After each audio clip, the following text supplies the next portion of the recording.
ਜਦੋਂ ਤੁਸੀਂ ਇੱਥੋਂ ਇੱਕ ਲੈਵਲ ਤੋਂ ਛੱਡ ਕੇ ਜਾਂਦੇ ਹੋ, ਉਸ ਲੈਵਲ ਤੋਂ ਨੀਚੇ ਆ ਕੇ ਜਦੋਂ ਤੁਹਾਨੂੰ ਇੱਕ ਜੌਬ ਕਰਨੀ ਪੈਂਦੀ ਹੈ, ਚਾਹੇ ਉਹ ਮੇਲ ਹੈ ਚਾਹੇ ਉਹ ਫੀਮੇਲ ਹੈ, ਤੁਹਾਨੂੰ ਆਪਣੀ ਮੈਂਟਲ ਲੈਵਲ ਨਾਲ ਇੱਕ ਸਮਝੌਤਾ ਕਰਨਾ ਪੈਂਦਾ ਹੈ। ਇੱਥੋਂ ਤੁਸੀਂ ਇਹ ਸੋਚ ਕੇ ਤੁਹਾਨੂੰ ਜਾਣਾ ਚਾਹੀਦਾ ਹੈ ਕਿ ਤੁਸੀਂ ਜੇ ਇੱਕ ਲੈਵਲ ਦੀ ਜੌਬ ਛੱਡ ਕੇ ਜਾ ਰਹੇ ਹੋ ਤਾਂ ਤੁਹਾਨੂੰ ਉਹ ਜੌਬ ਮੋਸਟ ਪ੍ਰੋਬੇਬਲੀ ਨਹੀਂ ਮਿਲੇਗੀ। ਪੜ੍ਹੀਆਂ ਲਿਖੀਆਂ ਜਦੋਂ ਇੱਧਰੋਂ ਕੁੜੀਆਂ ਜਾਂਦੀਆਂ ਨੇਗੀਆਂ ਤਾਂ ਉੱਧਰ ਜਾ ਕੇ ਉਹਨਾਂ ਨੂੰ ਕੀ ਡਿਸੀਜਨ ਲੈਣਾ ਚਾਹੀਦਾ? ਆਪਣੀ ਰਿਪਿਊਟਡ ਇੰਸਟੀਚਿਊਟ ਦੀ ਮਾਸਟਰਸ PhD ਨੂੰ ਵੀ ਬਾਹਰਲੀਆਂ ਸਾਰੀਆਂ ਯੂਨੀਵਰਸਿਟੀਜ਼ ਕਹਿ ਤਾਂ ਦਿੰਦੀਆਂ ਨੇ ਵੀ ਅਸੀਂ ਤੁਹਾਡੀਆਂ ਇਕੁਇਵਲੈਂਟ ਮੰਨਦੇ ਹਾਂ, ਲੇਕਿਨ ਉਹ ਟੈਕਨੀਕਲੀ ਮੰਨਦੇ ਨਹੀਂ ਹੈ। ਇੱਥੇ ਜੇ ਆਪਾਂ 5 ਮਿਹਨਤ ਕਰਦੇ ਹਾਂ ਤਾਂ ਆਪਾਂ ਨੂੰ ਉਹਦਾ ਫਲ 1 ਮਿਲਦਾ ਹੈ। ਜੇ ਤੁਸੀਂ ਉੱਥੇ 5 ਮਿਹਨਤ ਕਰੋਗੇ ਤਾਂ ਤੁਹਾਨੂੰ ਉਹਦਾ 5 ਹੀ ਫਲ ਮਿਲੂਗਾ। ਕੀ ਰਿਐਕਸ਼ਨ ਫੈਮਿਲੀ ਦਾ ਹੋਣਾ ਚਾਹੀਦਾ ਅਗਰ ਕੋਈ ਕੁੜੀ ਇਹ ਡਿਸੀਜਨ ਲੈਂਦੀ ਆ ਕਿ ਨਹੀਂ ਮੈਂ ਆਪਣੀ ਪੜ੍ਹਾਈ ਨੂੰ ਮੱਦੇਨਜ਼ਰ ਰੱਖਦਿਆਂ ਹੋਇਆਂ ਆ ਜੌਬ ਕਰਨੀ ਆ ਤੇ ਉਹਦੇ ਲਈ ਮੈਨੂੰ ਹੁਣ ਇੱਥੇ ਇੰਨੇ ਸਾਲ ਪੜ੍ਹਨਾ ਪੈਣਾ ਆ? ਯੂਨੀਵਰਸਿਟੀ ਦੇ ਵਿੱਚ ਉਹਨੇ ਆਪਣਾ ਰੈਜ਼ੂਮੇ ਦਿੱਤਾ, ਉਹ ਕਹਿੰਦੇ ਜੀ you are over qualified for this job. ਇੱਕ ਜਿਹੜੀ ਨਵੀਂ ਕੁੜੀ ਗਈ ਐਸੇ ਫॉर ਐਗਜ਼ਾਮਪਲ, ਉਹਨੂੰ ਜਿੰਨਾ ਚਿਰ ਪਰਿਵਾਰ ਤੋਂ ਸਪੋਰਟ ਨਹੀਂ ਮਿਲਦੀ ਉਹ ਅੱਗੇ ਐਕਸੈਲ ਨਹੀਂ ਕਰ ਪਾਊਗੀ।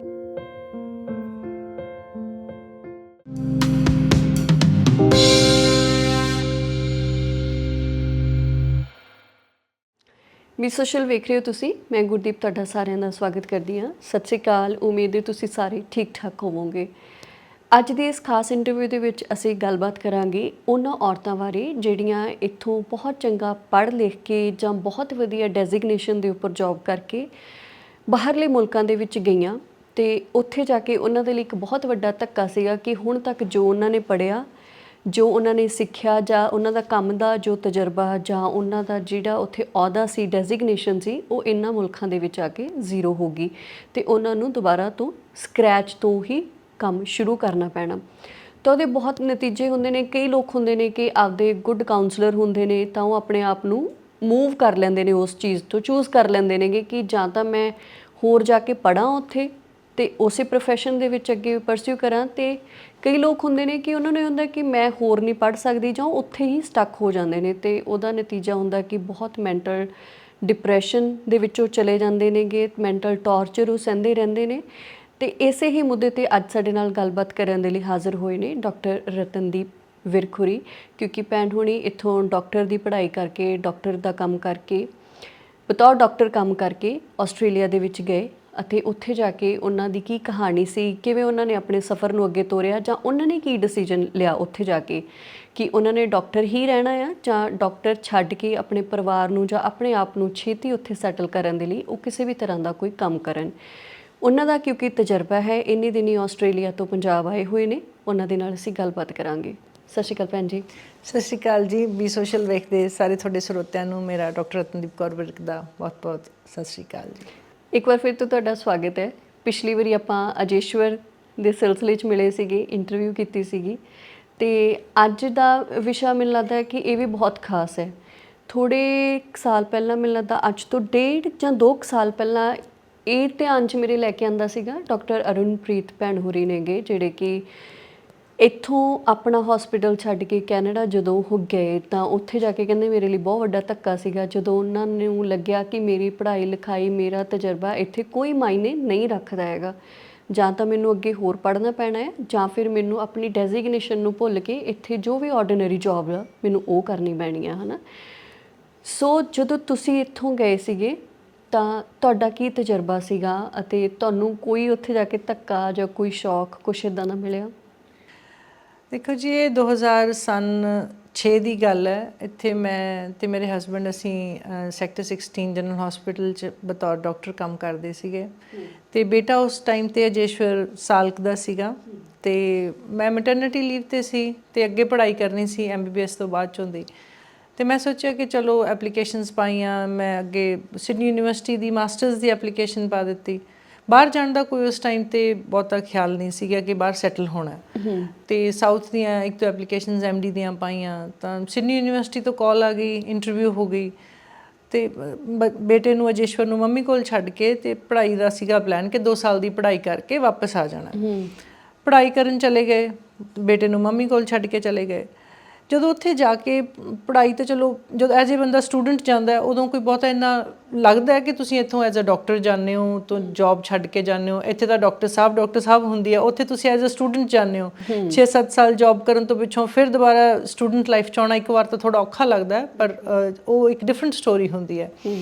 ਤੁਸੀਂ ਜਦੋਂ ਮੈਂ ਜੌਬ ਨਾਲ ਉੱਥੇ ਛੱਡ ਕੇ ਅਤੇ ਆਪਣੀ ਪੜ੍ਹਾਈ ਫੁੱਲ ਟਾਈਮ ਸ਼ੁਰੂ ਕੀਤੀ, ਪਹਿਲਾਂ ਤਾਂ ਇੱਕ ਸਟੱਡੀ ਸ਼ੁਰੂ ਕਰਨਾ ਇੱਕ ਡਿਫਰੈਂਟ ਸੀਗਾ ਸਟਰਗਲ ਸੀ, ਫੁੱਲ ਟਾਈਮ ਸਟੱਡੀ ਕਰਦਿਆਂ ਬੜੇ ਐਕਸਪੀਰੀਐਂਸਿਸ ਹੋਏ ਮੇਰੇ ਨਾਲ ਜਿਹੜੇ ਸੀਗੇ ਡਾਕਟਰਸ, ਕੋਈ ਪਾਕਿਸਤਾਨ ਤੋਂ ਆਇਆ, ਕੋਈ ਕਿਸੇ ਹੋਰ ਕੰਟਰੀ 'ਚੋਂ ਹੈ, ਕੋਈ ਉੱਥੋਂ ਲੋਕਲ ਡਾਕਟਰਸ ਸੀਗੇ ਜਿਹੜੇ ਕਰ ਰਹੇ ਸੀਗੇ। ਲੋਕਲਸ ਵਾਸਤੇ ਤਾਂ ਇੰਨੀ ਪ੍ਰੋਬਲਮ ਨਹੀਂ ਸੀ ਹੈਗੀ, ਲੇਕਿਨ ਜਿਹੜੇ ਦੂਸਰੇ ਮੁਲਕਾਂ 'ਚੋਂ ਡਾਕਟਰਸ ਆਏ ਸੀ ਉਹ ਨਾਲ ਜੌਬ ਕਰ ਰਹੇ ਸੀਗੇ, ਪਾਰਟ ਟਾਈਮ ਜੌਬ ਕਰ ਰਹੇ ਸੀ। ਮੈਂ ਤਾਂ ਉਸ ਟਾਈਮ 'ਤੇ ਜੌਬ ਆਪਟ ਨਹੀਂ ਕੀਤੀ ਸੀ ਫਿਰ ਜਦੋਂ ਸ਼ੁਰੂ 'ਚ ਗਈ, ਬਿਕੋਜ਼ ਫਿਰ ਬੇਟੇ ਨੂੰ ਬੁਲਾ ਲਿਆ ਸੀਗਾ ਨਾਲ, ਅਤੇ ਬੇਟਾ ਛੋਟਾ ਸੀ, ਨਾਲ ਪੜ੍ਹਾਈ ਕਰਨੀ ਸੀ, ਨਾਲ ਬੇਟਾ ਸੀਗਾ। ਪਰ ਇਹ ਵਾਕਈ ਗੱਲ ਸਹੀ ਹੈ ਕਿ ਜਦੋਂ ਤੁਸੀਂ ਇੱਥੋਂ ਇੱਕ ਲੈਵਲ ਤੋਂ ਛੱਡ ਕੇ ਜਾਂਦੇ ਹੋ, ਉਸ ਲੈਵਲ ਤੋਂ ਨੀਚੇ ਆ ਕੇ ਜਦੋਂ ਤੁਹਾਨੂੰ ਇੱਕ ਜੌਬ ਕਰਨੀ ਪੈਂਦੀ ਹੈ, ਚਾਹੇ ਉਹ ਮੇਲ ਹੈ ਚਾਹੇ ਉਹ ਫੀਮੇਲ ਹੈ, ਤੁਹਾਨੂੰ ਆਪਣੀ ਮੈਂਟਲ ਲੈਵਲ ਨਾਲ ਇੱਕ ਸਮਝੌਤਾ ਕਰਨਾ ਪੈਂਦਾ। ਜੇ ਤਾਂ ਤੁਸੀਂ ਉਹ ਸਮਝੌਤਾ ਕਰ ਲੈਂਦੇ ਹੋ ਫਿਰ ਤਾਂ ਤੁਸੀਂ ਇੱਕ ਮੈਂਟਲ ਪੀਸ 'ਤੇ ਆ ਜਾਂਦੇ ਹੋ। ਜੇ ਤੁਸੀਂ ਉਹ ਸਮਝੌਤਾ ਨਹੀਂ ਕਰ ਪਾਉਂਦੇ ਨਾ ਤਾਂ ਤੁਸੀਂ ਇੱਕ ਆਪਣੇ ਆਪ 'ਚ ਇੱਕ ਕਨਫਲਿਕਟ ਤੁਹਾਡੇ ਚੱਲਦਾ ਰਹਿੰਦਾ ਹੈ, ਔਰ ਫਿਰ ਉਹ ਤੁਸੀਂ ਜੂਝਦੇ ਰਹਿੰਦੇ ਹੋ ਜਿੰਨਾ ਚਿਰ ਤੁਸੀਂ ਉਸ ਲੈਵਲ ਤੱਕ ਪਹੁੰਚਦੇ ਨਹੀਂ। ਬਿਲਕੁਲ। ਔਰ ਅਗਰ ਤੁਸੀਂ ਪਹੁੰਚ ਨਹੀਂ ਪਾਉਂਦੇ ਤਾਂ ਫਿਰ ਤੁਹਾਨੂੰ ਉਹ ਰਿਗਰੈਟ ਰਹਿੰਦਾ ਵੀ ਮੈਂ ਨਾ ਤੁਸੀਂ ਪਿੱਛੇ ਜਾ ਸਕਦੇ ਹੋ ਨਾ ਤੁਸੀਂ ਅੱਗੇ ਪਹੁੰਚ ਪਾਉਂਦੇ ਹੋ। ਚਲੋ ਇਹ ਤਾਂ ਇੱਕ ਸਟੋਰੀ ਦਾ ਇੱਕ ਪੱਖ ਹੋ ਗਿਆ। ਚਲੋ ਉਹ ਮੈਂ ਡਿਗਰੀ ਕੀਤੀ ਅਤੇ ਸੀਗਾ ਕਿ ਪਲਾਨ ਵਾਪਸ ਆਉਣਾ ਹੈ, ਕਿ ਡਿਗਰੀ ਕਰਕੇ ਵਾਪਸ ਚੰਡੀਗੜ੍ਹ ਵਾਪਸ ਹੀ ਆਉਣਾ ਹੈ। ਉਹ ਕੁਛ ਹਾਲਾਤ ਇਸ ਤਰ੍ਹਾਂ ਦੇ ਬਣੇ, ਜੌਬ ਨਾਲ ਦੀ ਨਾਲ ਮਿਲ ਗਈ। ਮੇਰਾ ਅੱਜ ਪਲੇਸਮੈਂਟ ਦਾ ਲਾਸਟ ਦਿਨ ਸੀਗਾ, ਮੈਨੂੰ ਆਫਰ ਜੌਬ ਹੋ ਗਈ, ਚਲੋ ਐਕਸਪੀਰੀਅੰਸ ਲੈ ਲਓ, ਜੌਬ ਲੈ ਲਓ, ਵਧੀਆ ਜੌਬ ਮਿਲ ਗਈ। ਫਿਰ ਅੱਗੇ ਦੀ ਅੱਗੇ ਚਲੋ ਨੈਵਰ ਲੁਕਿੰਗ ਬੈਕ, ਉਹ ਹੁਣ ਜਿਸ ਤਰ੍ਹਾਂ ਕਹਿੰਦੇ ਕਿ ਡੈਸਟਨੀ ਸੀਗੀ, ਉੱਥੇ ਹੀ ਅੱਗੇ ਰਹਿਣ ਦਾ ਪ੍ਰੋਗਰਾਮ ਬਣ ਗਿਆ ਅਤੇ ਫਿਰ ਵਾਪਸ ਨਹੀਂ ਆਇਆ ਗਿਆ। ਆਈ ਵਾਜ਼ ਲੱਕੀ ਇਨ ਅ ਵੇ ਕਿ ਮੈਨੂੰ ਮੇਰੇ ਕਰੀਅਰ ਦੇ ਨਾਲ ਰਿਲੇਟਡ ਜੌਬਸ ਮਿਲਦੀ ਗਈ ਅਤੇ ਮੈਂ ਪ੍ਰੋਗਰੈਸ ਕਰਦੀ ਰਹੀ, ਜੌਬਸ ਮਿਲ ਗਈਆਂ। But most of the cases 'ਚ ਇਸ ਤਰ੍ਹਾਂ ਹੁੰਦਾ ਨਹੀਂ। ਜਦੋਂ ਇੱਥੋਂ ਤੁਸੀਂ ਛੱਡ ਕੇ ਜਾਂਦੇ ਹੋ ਜਾਂ ਜੇ ਤੁਸੀਂ ਅੱਗੇ ਜਿਵੇਂ ਹੁਣ ਡਾਕਟਰੀ ਛੱਡ ਕੇ ਗਏ ਹੋ ਤਾਂ ਤੁਹਾਨੂੰ ਤੁਹਾਡੇ ਕੈਲੀਬਰ ਦੀਆਂ ਜੌਬਸ ਮੋਸਟਲੀ ਸਟਾਰਟਿੰਗ ਦੇ ਵਿੱਚ ਨਹੀਂ ਮਿਲਦੀਆਂ। ਬਿਲਕੁਲ। ਫਿਰ ਜਦੋਂ ਇੱਥੋਂ ਤੁਸੀਂ ਇਹ ਸੋਚ ਕੇ ਤੁਹਾਨੂੰ ਜਾਣਾ ਚਾਹੀਦਾ ਹੈ ਕਿ ਤੁਸੀਂ ਜੇ ਇੱਕ ਲੈਵਲ ਦੀ ਜੌਬ ਛੱਡ ਕੇ ਜਾ ਰਹੇ ਹੋ ਤਾਂ ਤੁਹਾਨੂੰ ਉਹ ਜੌਬ ਮੋਸਟ ਪ੍ਰੋਬੇਬਲੀ ਨਹੀਂ ਮਿਲੇਗੀ, ਜਾਂਦਿਆਂ ਸਾਰ ਤਾਂ ਨਹੀਂ ਮਿਲੇਗੀ। ਔਰ ਜੇ ਤੁਸੀਂ ਇੱਥੋਂ ਸੋਚ ਕੇ ਜਾਂਦੇ ਹੋ ਕਿ ਜੇ ਮੈਂ ਅੱਜ ਇੱਥੋਂ ਡਾਕਟਰੀ ਦੀ ਜੌਬ ਛੱਡ ਕੇ ਜਾ ਰਿਹਾ ਜਾਂ ਜਾ ਰਹੀ ਹਾਂ ਤਾਂ ਮੈਨੂੰ ਉੱਥੇ ਜੇ ਤਾਂ ਤੁਹਾਨੂੰ ਇੱਥੋਂ ਜੌਬ ਆਫਰ ਆਈ ਹੈ then it's a different story ਵੀ ਤੁਸੀਂ ਉੱਥੇ ਜਾ ਕੇ ਜੁਆਇਨ ਕਰਨਾ ਸੇਮ। ਹਾਂ ਬਿਲਕੁਲ ਠੀਕ ਹੈ, ਫਿਰ ਤਾਂ ਡਿਫਰੈਂਟ ਗੱਲ ਹੈ। ਪਰ ਜੇ ਤੁਸੀਂ ਉੱਥੇ ਜਾ ਕੇ ਜੌਬ ਲੱਭਣੀ ਹੈ ਤਾਂ ਤੁਹਾਨੂੰ ਸ਼ਾਇਦ ਉਹ ਜੌਬ ਨਹੀਂ ਲੱਭੇਗੀ। ਔਰ ਅਗਰ ਤੁਸੀਂ ਇੰਨਾ ਤੁਸੀਂ ਆਪਣਾ ਲੈ ਕੇ ਜਾ ਰਹੇ ਹੋ ਖਰਚਾ ਕਿ ਤੁਸੀਂ ਸਰਵਾਈਵ ਕਰ ਸਕਦੇ ਹੋ ਅੰਟਿਲ ਤੁਹਾਨੂੰ ਜੌਬ ਨਹੀਂ ਮਿਲਦੀ, ਫਿਰ ਵੀ ਠੀਕ ਹੈ। ਨਹੀਂ ਤਾਂ ਤੁਹਾਨੂੰ ਜੋ ਵੀ ਔਰ ਜੌਬਸ ਤੁਹਾਨੂੰ ਤੁਹਾਡੇ ਮੁਤਾਬਕ ਮਿਲਣਗੀਆਂ you have to accept it, ਬਿਲਕੁਲ, ਮੈਂਟਲੀ ਐਂਡ ਫਾਈਨੈਂਸ਼ੀਅਲੀ।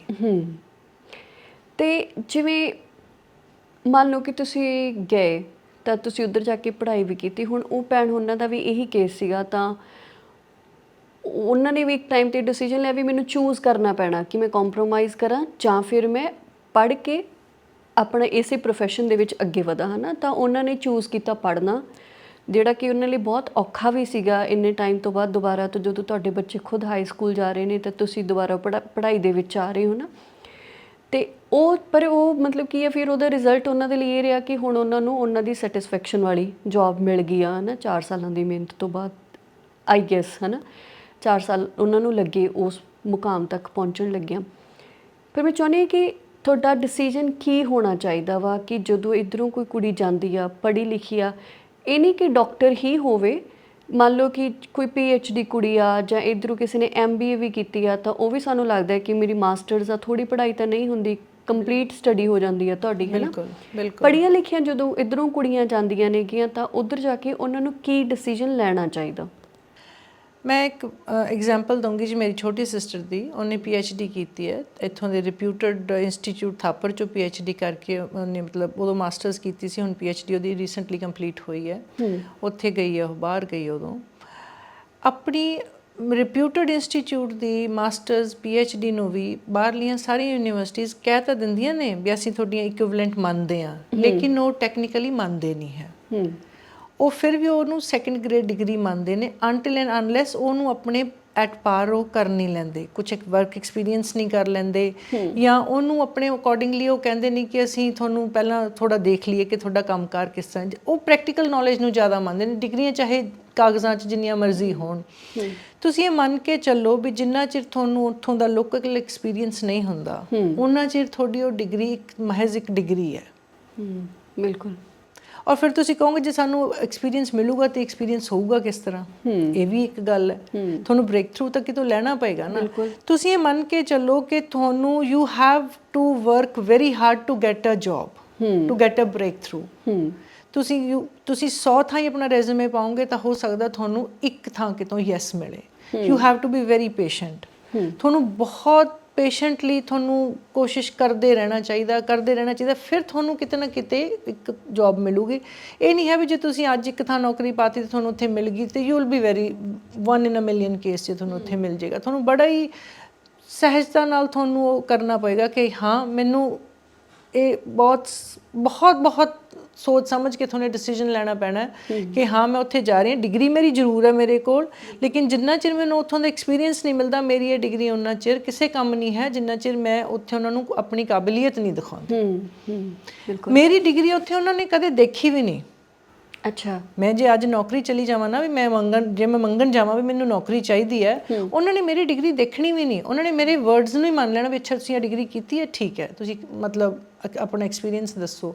ਉਹਨਾਂ ਨੇ ਮੇਰੀ ਇੰਟਰਵਿਊ 'ਚੋਂ ਮੈਨੂੰ ਗੱਲਬਾਤ ਕਰਕੇ ਪੁੱਛਣ 'ਤੇ ਹੀ ਮੰਨ ਲੈਣਾ ਵੀ ਹਾਂ ਠੀਕ ਹੈ। ਉਹਨਾਂ ਨੇ ਮੇਰੀ ਡਿਗਰੀਆਂ ਦੇਖਣੀਆਂ ਵੀ ਨਹੀਂ, ਉਹਨਾਂ ਨੇ ਤੁਹਾਡੀ ਕਾਬਲੀਅਤ ਦੇਖਣੀ ਹੈ। ਬਿਲਕੁਲ। ਤੇ ਜਿਵੇਂ ਹੁਣ ਉਹ ਤੁਸੀਂ ਗੱਲ ਸਹੀ ਕੀਤੀ ਹੈ ਕਿ ਜਦੋਂ ਤੁਸੀਂ ਇੱਧਰੋਂ ਜਾਂਦੇ ਹੋ ਜਾਂ ਤਾਂ ਤੁਸੀਂ ਉਹਦੇ ਲਈ ਮੈਂਟਲੀ ਪ੍ਰਿਪੇਅਰ ਰਹੋ।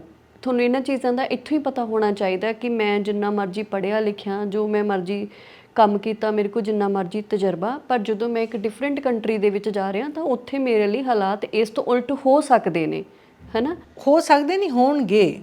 ਇਹ ਤੁਸੀਂ ਮੰਨ ਕੇ ਚੱਲੋ ਵੀ ਹਾਲਾਤ ਮੇਰੇ ਫੇਵਰ 'ਚ ਉਦੋਂ ਆਉਣਗੇ ਜਦੋਂ ਮੈਂ ਕੋਸ਼ਿਸ਼ ਕਰੂੰਗਾ।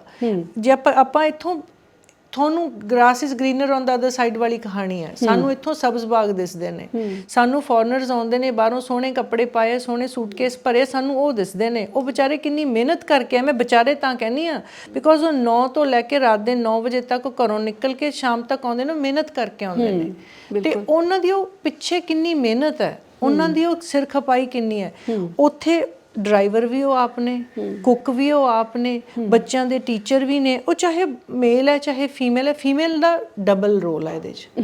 ਫੀਮੇਲ ਨੂੰ ਸਾਰਾ ਕੁਝ ਆਪ ਕਰਨਾ ਹੈ। ਬਿਲਕੁਲ। ਆਪਣੀ ਜਿਹੜੀ ਇੰਡੀਅਨ ਮੇਲਸ ਦੀ ਆਪਾਂ ਗੱਲ ਕਰੀਏ, ਉਹਨਾਂ ਦਾ ਰੋਲ ਥੋੜਾ ਘੱਟ ਜਾਂਦਾ ਹੈ, ਫੀਮੇਲ ਦਾ ਜ਼ਿਆਦਾ ਹੋ ਜਾਂਦਾ ਹੈ। ਉਹ ਮਾਂ ਵੀ ਉਹਨੇ ਬਣਨਾ ਹੈ, ਉਹ ਟੀਚਰ ਵੀ ਉਹਨੇ ਬਣਨਾ ਹੈ, ਡਰਾਈਵਰ ਵੀ ਉਹਨੇ ਬਣਨਾ, ਉਹਨੇ ਘਰੇ ਆ ਕੇ ਕੁੱਕ ਵੀ ਬਣਨਾ ਹੈ, ਫਿਰ ਉਹਨੇ ਆਪਣਾ ਪ੍ਰੋਫੈਸ਼ਨਲ ਕਰੀਅਰ ਵੀ ਦੇਖਣਾ, ਉਹਨੇ ਸਾਰਾ ਕੁਝ ਹੀ ਕਰਨਾ। ਉਹਨੇ ਥੱਕਣਾ ਵੀ ਹੈ, ਆਖਿਰਕਾਰ ਉਹ ਵੀ ਇਨਸਾਨ ਹੈ। ਉਹਨੇ ਮੈਂਟਲੀ ਵੀ ਥੱਕਣਾ ਹੈ, ਉਹਨੇ ਫਿਜ਼ੀਕਲੀ ਵੀ ਥੱਕਣਾ ਹੈ। ਸੋ ਉਹ ਸਾਰਾ ਕੁਝ ਕਰਦੇ ਹੋਏ ਤੁਸੀਂ ਉਹਨੂੰ ਉਹ ਦੇਖਣਾ। ਫਿਰ ਉਹਨੇ ਜਦੋਂ ਤੁਸੀਂ ਇੱਥੇ ਆਉਂਦੀ ਆ, ਤੁਸੀਂ ਉਹਦੇ ਇੱਥੇ ਆਈ ਦੇ ਸੂਟ ਦੇਖਣੇ, ਉਹਦੇ ਗਹਿਣੇ ਦੇਖਣੇ ਨੇ, ਕਹਿਣਾ ਉਹ ਤਾਂ ਬੜੀ ਸਕਸੈਸਫੁਲ ਹੈ। ਮੈਂ ਇੱਥੇ ਸਿਰਫ ਫੀਮੇਲ ਦੀ ਗੱਲ ਕਰ ਰਹੀ ਹਾਂ ਬਿਕੋਜ਼ ਆਪਾਂ ਅੱਜ ਜ਼ਿਆਦਾ ਟੌਪਿਕ ਆਪਾਂ ਫੀਮੇਲ ਮੈਂਟਲ ਹੈਲਥ ਦਾ ਦੇਖ ਰਹੇ ਹਾਂ।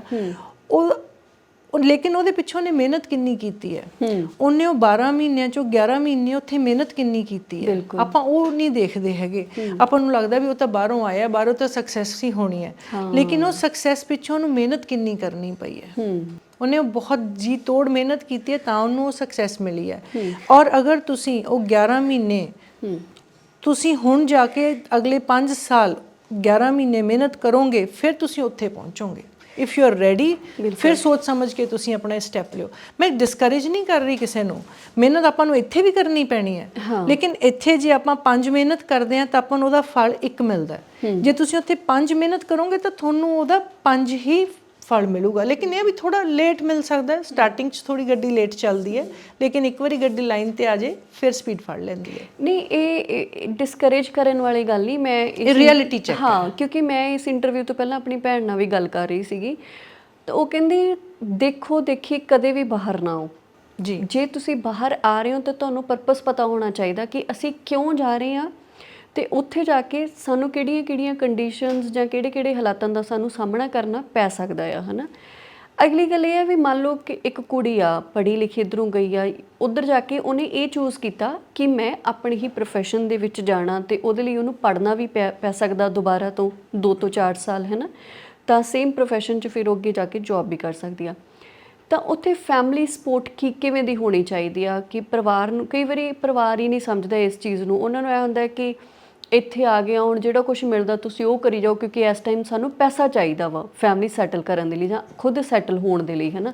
ਦੁਬਾਰਾ ਹੁਣ ਤੁਸੀਂ ਪੜ੍ਹਨ ਦੇ ਚੱਕਰਾਂ 'ਚ ਕਿਉਂ ਪੈ ਰਹੇ ਹੋ, ਤੁਸੀਂ ਦੁਬਾਰਾ ਖਰਚਾ ਖੜਾ ਕਰਨ ਵਾਲੀ ਗੱਲ ਕਰ ਰਹੇ ਹੋ, ਹੁਣ ਤੁਸੀਂ ਖਰਚਾ ਛੱਡ ਕੇ ਕਮਾਉਣ ਦੀ ਗੱਲ ਕਰੋ, ਹੈ ਨਾ। ਜੀ ਜੀ ਜੀ। ਤਾਂ ਉੱਥੇ ਕੀ ਰਿਐਕਸ਼ਨ ਫੈਮਿਲੀ ਦਾ ਹੋਣਾ ਚਾਹੀਦਾ ਅਗਰ ਕੋਈ ਕੁੜੀ ਇਹ ਡਿਸੀਜਨ ਲੈਂਦੀ ਆ ਕਿ ਨਹੀਂ, ਮੈਂ ਆਪਣੀ ਪੜ੍ਹਾਈ ਨੂੰ ਮੱਦੇਨਜ਼ਰ ਰੱਖਦਿਆਂ ਹੋਇਆਂ ਆਹ ਜੌਬ ਕਰਨੀ ਆ, ਤੇ ਉਹਦੇ ਲਈ ਮੈਨੂੰ ਹੁਣ ਇੱਥੇ ਇੰਨੇ ਸਾਲ ਪੜ੍ਹਨਾ ਪੈਣਾ ਆ। ਮੈਂ ਤੁਹਾਡੀ ਐਗਜ਼ਾਮਪਲ ਦੇ ਨਾਲ ਇੱਕ ਐਗਜ਼ਾਮਪਲ ਦਿੰਦੀ ਹਾਂ। ਮੈਂ ਆਪਣੀ ਛੋਟੀ ਸਿਸਟਰ ਦੀ ਐਗਜ਼ਾਮਪਲ ਦੇਣ ਲੱਗੀ ਸੀਗੀ ਵੀ ਉਹ ਇੱਥੋਂ ਚੰਗੇ ਇੰਸਟੀਟਿਊਸ਼ਨ 'ਚੋਂ ਪੜ੍ਹ ਕੇ ਗਈ ਹੈ, ਉੱਥੇ ਜਾ ਕੇ ਨੌਕਰੀ ਮਿਲ ਜਾਣੀ ਹੈ, ਬੰਦਾ ਇਹ ਸੋਚ ਕੇ ਜਾਵੇ।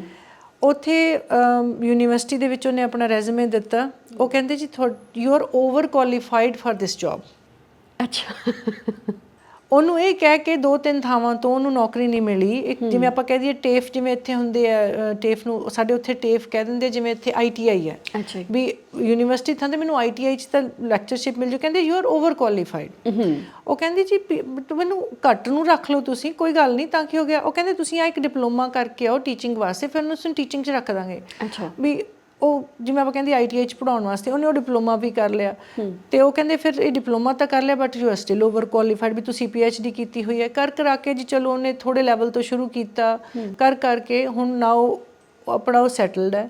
ਉਹ ਯੂਨੀਵਰਸਿਟੀ 'ਚ ਐਜ਼ ਅ ਲੈਕਚਰਰ ਵੀ ਲੱਗੀ ਹੈ। ਉਹਨੂੰ 3-4 ਸਾਲ ਲੱਗੇ ਉੱਥੋਂ ਪਹੁੰਚਣ ਤੱਕ। ਉਹਨੇ ਮਿਹਨਤ ਕੀਤੀ, ਨਾਲ 1-2 ਕੋਰਸਿਸ ਹੋਰ ਕੀਤੇ, ਇੱਥੋਂ ਪੂਰੀ ਫੁੱਲ ਫਲੈਜਡ ਉਹਦੀ ਪੜ੍ਹਾਈ ਸੀ, PhD ਸੀ ਕਰਕੇ। ਕਹਿਣ ਦਾ ਭਾਵ ਮੇਰਾ ਇਹ ਹੈ ਕਿ ਉਹਨੇ ਮਿਹਨਤ ਕੀਤੀ, ਉਹਨੇ ਨਾਲ ਐਕਸਟਰਾ ਪੜ੍ਹਾਈ ਹੋਰ ਵੀ ਕੀਤੀ। ਆਲਦੋ ਉਹਦੀ ਫੁੱਲ ਫਲੈਜਡ ਪੜ੍ਹਾਈ ਸੀਗੀ, ਉਹਨੂੰ ਪੜ੍ਹਾਈ ਕਰਨੀ ਪਈ, ਉਹਨੇ ਪੜ੍ਹਾਈ ਨਾਲ ਪਰਿਵਾਰ ਨੇ ਵੀ ਸਪੋਰਟ ਕੀਤਾ। ਪੜ੍ਹਾਈ ਕਰਨੀ ਪੈਣੀ ਹੈ ਤੁਹਾਨੂੰ, ਨਾਲ ਕੁਝ ਐਕਸਟਰਾ ਕੋਰਸਿਸ ਵੀ ਕਰਨੇ ਪੈਣੇ ਆ।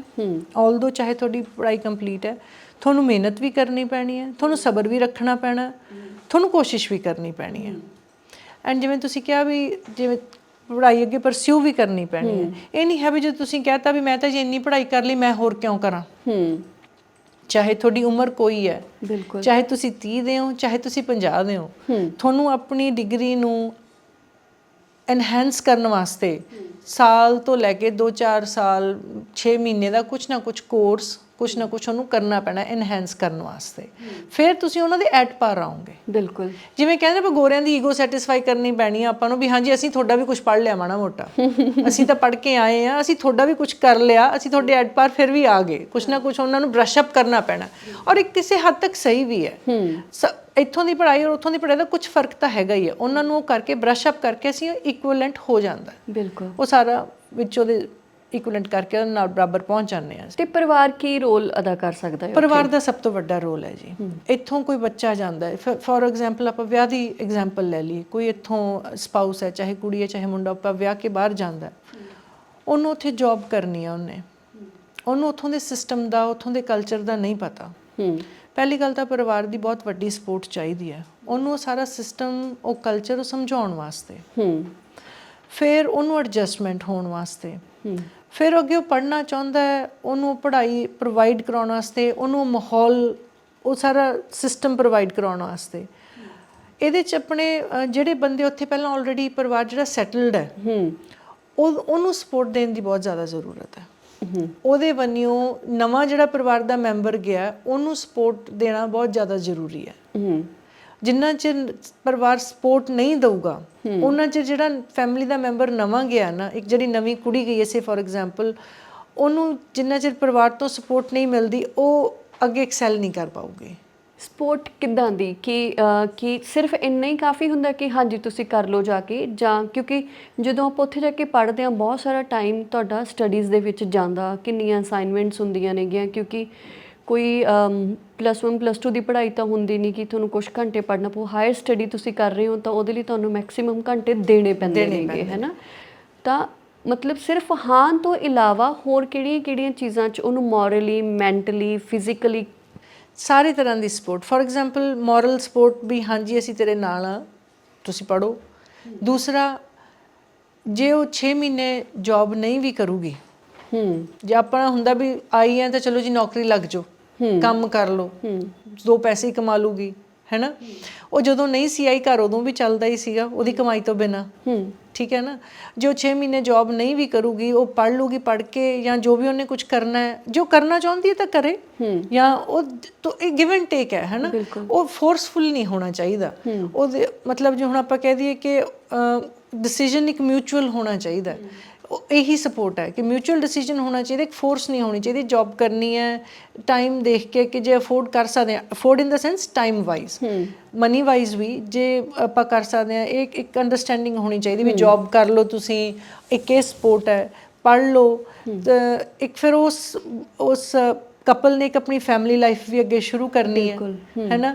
ਫਿਰ ਉਹਨੇ ਜੌਬ ਵੀ ਸ਼ੁਰੂ ਕਰਨੀ ਹੈ ਫਿਰ ਜਦੋਂ ਫੈਮਿਲੀ ਹੋ ਗਈ ਫਿਰ ਉਹਨੇ ਫੈਮਿਲੀ ਵੀ ਦੇਖਣੀ ਹੈ। ਇਹ ਤਾਂ ਸਾਰੀ ਉਮਰ ਚੱਲੀ ਜਾਣਾ। ਇਹ ਜਿਹੜਾ ਕੰਪਰੋਮਾਈਜ਼ ਹੈ ਸਾਰੀ ਫੈਮਿਲੀ ਨੂੰ ਸਾਰੀ ਉਮਰ ਚਲਾਉਣਾ ਹੀ ਪੈਣਾ। ਇਹ ਚੱਲਣਾ ਇਹ ਮੈਂਟਲ ਪੀਸ ਤਾਂ ਬਣਾਉਣੀ ਹੀ ਪੈਣੀ ਹੈ ਸਾਰੇ ਪਾਸੇ। ਉਸ ਤਰ੍ਹਾਂ ਦੀ ਸਪੋਰਟ ਇਹ ਸਪੋਰਟ ਸਿਸਟਮ ਤਾਂ ਚੱਲਣਾ ਹੀ ਸਾਰੀ ਉਮਰ ਚੱਲਣਾ ਇਹ। ਬਿਲਕੁਲ ਅਸੀਂ ਚਾਹੁੰਦੇ ਹਾਂ ਕਿ ਸਾਡੀ ਔਰਤ ਘਰੋਂ ਬਾਹਰ ਜਾਵੇ ਵੀ ਪੈਸਾ ਵੀ ਕਮਾਵੇ ਉਹ ਘਰ ਦਾ ਕੰਮ ਵੀ ਕਰੇ ਔਰ ਫਿਰ ਘਰੋਂ ਆ ਕੇ ਗੱਲਾਂ ਵੀ ਸੁਣੇ। ਅੱਛਾ ਜਿਹੜੀ ਔਰਤ ਘਰੇ ਰਹਿੰਦੀ ਹੈ ਤੂੰ ਤਾਂ ਵਿਹਲੀ ਹੈ। ਬਹੁਤ ਵੱਡਾ ਕ੍ਰਾਈਸਿਸ ਆ ਵੀ ਆਪਣੀ ਪਛਾਣ ਨੂੰ ਭੁੱਲ ਕੇ ਜਿਉਣਾ। ਤੇ ਇਹਦੇ ਤੇ ਤੁਸੀਂ ਕੁਝ ਕਹਿਣਾ ਚਾਹੋਗੇ ਕਿ ਜਦੋਂ ਕੋਈ ਤੁਹਾਡੀ ਪਛਾਣ ਖੋਣ ਦੀ ਕੋਸ਼ਿਸ਼ ਕਰਦਾ ਆ। ਮੈਨੂੰ ਤੀਜਾ ਚੌਥਾ ਦਿਨ ਆਸਟ੍ਰੇਲੀਆ 'ਚ ਹਜੇ ਗਿਆ ਨੂੰ ਹੋਏ ਨੂੰ ਮੈਂ ਦਰਵਾਜ਼ਾ ਖੋਲ੍ਹਿਆ ਮੈਂ ਆਪਣੇ ਆਪ ਨੂੰ ਇੰਟਰੋਡਿਊਸ ਕੀਤਾ ਮੈਂ ਕਿਹਾ ਆਈ ਐਮ ਡਾਕਟਰ ਰਤਨ। ਉਹ ਮੇਰੇ ਮਗਰ ਪੈ ਗਿਆ। ਉਹ ਕਹਿੰਦਾ you are no more a doctor here. 2 ਹੀ ਰਸਤੇ ਨੇ ਜਾਂ ਤਾਂ ਆਪਣੇ ਆਪ ਨਾਲ ਪੀਸ ਕਰ ਲਓ ਕਿ ਹਾਂ ਮੈਂ ਖੁਸ਼ ਹਾਂ ਮੈਂ ਜੋ ਕਰ ਰਿਹਾ ਨਹੀਂ ਤਾਂ ਜੋ ਤੁਸੀਂ ਕੀਤਾ ਜੋ ਤੁਸੀਂ ਪੜ੍ਹਿਆ ਜੋ ਤੁਸੀਂ ਕਰਨਾ ਚਾਹੁੰਦੇ ਹੋ ਤੁਸੀਂ ਉਹਨੂੰ ਸਟਰਾਈਵ ਕਰੋ ਅੱਜ ਨਹੀਂ ਤਾਂ ਕੱਲ੍ਹ ਤੁਹਾਨੂੰ ਮਿਲ ਜਾਏਗਾ। ਮੈਂ ਅਜੇਸ਼ਵਰ ਨੂੰ ਸਟਾਰਟਿੰਗ ਦੇ 4-5 ਸਾਲ ਮੈਂ ਸੁੱਤਾ ਛੱਡ ਕੇ ਜਾਂਦੀ ਸੀ ਤੇ ਜਦੋਂ ਆਉਂਦੀ ਸੀ ਸੁੱਤਾ ਹੀ ਦੇਖਦੀ ਸੀ। ਪਾਰਟਨਰ ਦੀ ਸਪੋਰਟ ਉੱਥੇ ਕਿਹੋ ਜਿਹੀ ਹੋਣੀ ਚਾਹੀਦੀ ਹੈ ਜਾਂ ਉਹਦਾ ਕੀ ਰੋਲ ਹੋਣਾ ਚਾਹੀਦਾ ਉੱਥੇ? ਅਸੀਂ ਐਕਸੈਪਟ ਕਰੀਏ ਚਾਹੇ ਨਾ ਕਰੀਏ ਪਰ ਅੱਜ ਵੀ ਸਾਨੂੰ ਇੰਡੀਅਨ ਵੂਮਨ ਨੂੰ ਸਾਡੀ ਇੰਡੀਪੈਂਡੈਂਸ ਵਾਸਤੇ ਵੀ ਸਾਨੂੰ ਆਪਣੇ ਹਸਬੈਂਡ ਦੀ ਸਪੋਰਟ ਦੀ ਲੋੜ ਹੈ। ਇਕੱਲੀ ਫਾਈਨੈਂਸ਼ੀਅਲ ਸਪੋਰਟ ਨਹੀਂ ਵੀ ਮੈਂ ਤੈਨੂੰ ਪੈਸੇ ਦੇ ਤੇ ਉਹ ਸਪੋਰਟ ਨਹੀਂ ਉਹਨੂੰ ਇਮੋਸ਼ਨਲ ਸਪੋਰਟ ਚਾਹੀਦੀ ਹੈ। ਬਿਲਕੁਲ ਉਹਨੂੰ ਉਹਨੂੰ ਸਾਈਕੋਲੋਜੀਕਲ ਸਪੋਰਟ ਚਾਹੀਦੀ ਹੈ ਉਹਨੂੰ ਮੈਂਟਲ ਸਪੋਰਟ ਚਾਹੀਦੀ ਹੈ। ਫਾਈਨੈਂਸ਼ੀਅਲ ਉਹ ਆਪਦੀ ਆਪੇ ਕਰ ਲੂਗੀ।